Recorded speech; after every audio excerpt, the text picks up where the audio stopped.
This is a continuation of the Chapter 6 review with Problem 10. In Problem 10, we have 3 new points, so let's go right ahead and pull that up. And we can see that in this triangle, we have one segment going this way. It looks like it has a slope of -1, and this has a slope somewhat less than 1. It's going up 1 over 3, so it's 1/3. That clearly indicates that this is not a right angle. It's bigger than a right angle. It's an obtuse angle. So this triangle is going to be an obtuse triangle, which means that the orthocenter is going to lie somewhere outside the triangle. So to determine where, this is where it gets a little bit tricky. Now the first piece, we can see that KM is a horizontal segment. So the altitude from L to KM is going to lie along this line. So we know that the orthocenter is going to lie somewhere along this line because, again, the orthocenter is the point of concurrency of altitudes. So let's go ahead and put in that altitude. And we know that the orthocenter is going to be either up here or somewhere down here. Now to find out exactly where, what we're going to need to do is we're going to need to extend this side, because the altitude from this vertex is going to come down in this direction. It has to be perpendicular to this side, which means since it can't go this way and be perpendicular, obviously, because that's not a right angle there, it has to come somewhere down here. And likewise, we're going to have to extend this side because the altitude from this vertex is going to have to be somewhere along this vector, which means the orthocenter is probably going to be somewhere down here. So let's go ahead and extend KL, and let's extend ML. And there are the extensions. Now what we need to do is we're going to need to drive a line from K perpendicular to LM. And we're going to have a line perpendicular to KL from point M. So a line coming down this way and a line coming down this way. So let's go ahead and put those in. And now you can see that our orthocenter is going to have to exist somewhere down here. Now this was clearly just an approximation to give us a general idea of where it is. And yes, you guessed it, the only way we're going to be able to find the actual orthocenter is to find the equation of the line through one of these 2 points perpendicular to one of these 2 lines. We'll find out where those 2 lines intersect this vertical line, and we'll have our orthocenter. So this problem is going to be kind of nasty, and so it offers a relatively rich field for practice and exploration. So let's go ahead and get started. I believe that it would be easiest to use this point because these coordinates are nice and easy to work with. And so I'm going to find the equation of this line here. And so what I need to do is I need to find the slope of this line. And the reason is for purposes of finding the slope of a line perpendicular to it, which is going to be the slope of that line. So let's find the slope of KL. So the slope of KL, let's get a piece of chalk out and begin. So here's the slope of KL.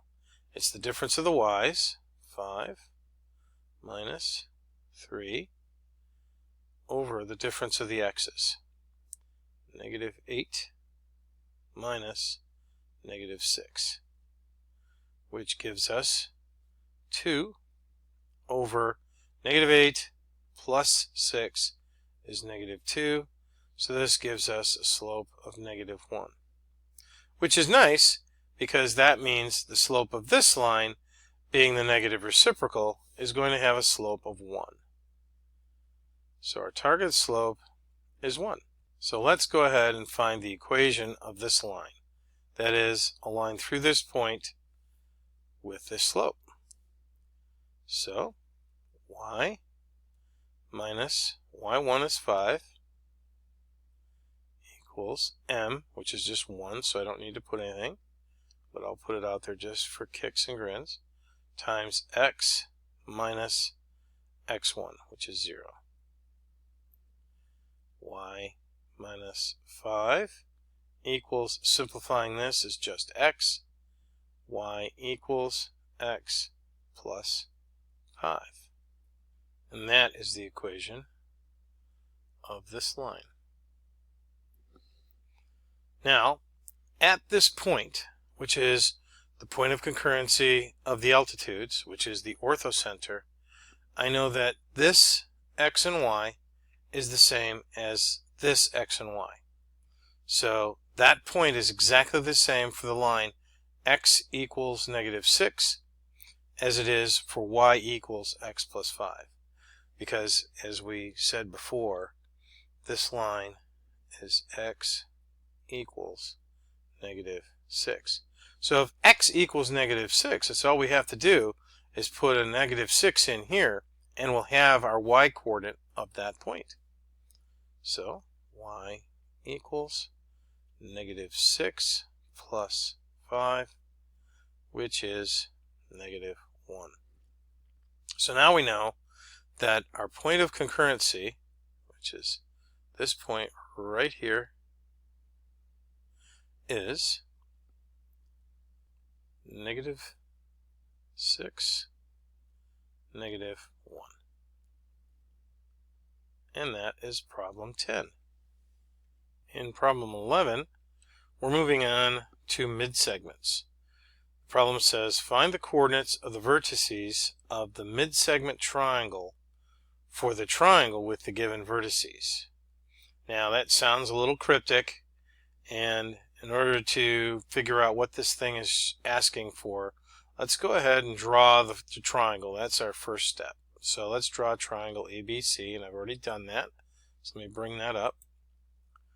Now, what they're talking about when they say the midsegment triangle is they're talking about the triangle formed by connecting all the midpoints of each one of the sides of this triangle and creating midsegments to each one of those sides. So, obviously, to solve this problem, first thing we're going to have to do, because a midsegment is a segment that connects the midpoints of two sides of a triangle, we're going to need to find the midpoints of every one of these sides. So let's start with this one, and the midpoint of AB is simply the average of the y coordinates here, 8 and 4. So 8 plus 4 divided by 2 gives us 12 over 2, which is 6. So the midpoint of AB is right about there. Now let's go ahead and find the midpoint of BC. That's the next easiest because it's a horizontal line. So we're going to do the average of the x's. So -6 plus 0 divided by 2. -6 plus 0 is -6 divided by 2 is -3. So our midpoint is -3, which will go right about there. And now for a little extra work, we're going to do the midpoint of AC. So for this one, we have to take two endpoints. Let's do the x's first. So the midpoint is going to be -6 plus 0 divided by 2, and 8 plus 4 divided by 2. This is -3, and this is 12 divided by 2, which is 6. So the midpoint of this segment, then, is going to be -3, 6, right here.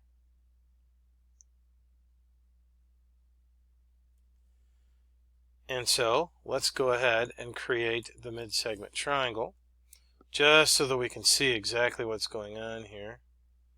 So we'll go from there to here,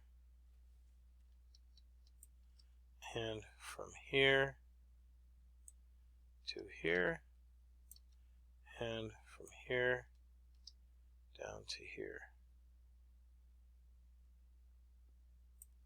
And there's our mid-segment triangle. Now they were asking for the coordinates, so we've already got the coordinates. Let's keep them in the same color. And so this coordinate is -6, 6. So -6, 6. This one is -3, 6. And this one is -3, 4. And those are the coordinates of our mid-segment triangle. And now on to problem 12.